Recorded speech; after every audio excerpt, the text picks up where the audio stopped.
তো এখন হচ্ছে আমি প্রতিটা ছাগলকে মানে 3 চামচ পানি এবং 3 চামচ ওষুধ হলো। তো প্রতিটা ছাগলকে আমি 2 চামচ করে খাওয়াই দিব।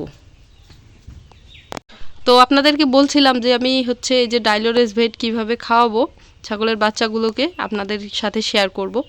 তো আমি হচ্ছে ওষুধটা এখন তৈরি করব। তো গরম পানি হচ্ছে হালকা কুসুম গরম পানি নিতে হবে আর ওষুধ নিতে হবে। ঢাকনাটা খুল,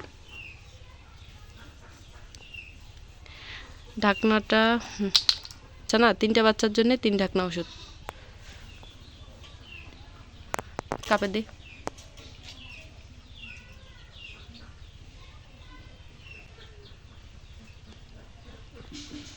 আরও 1 ঢাকনা নেই।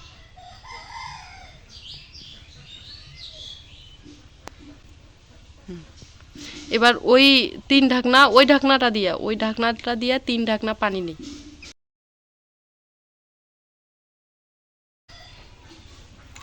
হ্যাঁ হয়েছে। আঙ্গুল দিয়া ওষুধটা সুন্দর করে মিক্স করে নে। পানি গরম আছে না, কুসুম গরম? আচ্ছা তাহলে রেডি, ওষুধটা আমার রেডি। তো এই যে দেখেন ওষুধটা রেডি করলাম। তো এখন হচ্ছে আমি প্রতিটা ছাগলকে মানে 3 চামচ পানি এবং 3 চামচ ওষুধ হলো। তো প্রতিটা ছাগলকে আমি 2 চামচ করে খাওয়াই দিব। তো আমার হচ্ছে এই যে এই ছাগলের বাচ্চাটার সর্দি হয়েছে, আর পাশে যে বাচ্চাটা দেখছেন লাল, ওই বাচ্চাটারও কিন্তু সর্দি হয়েছে।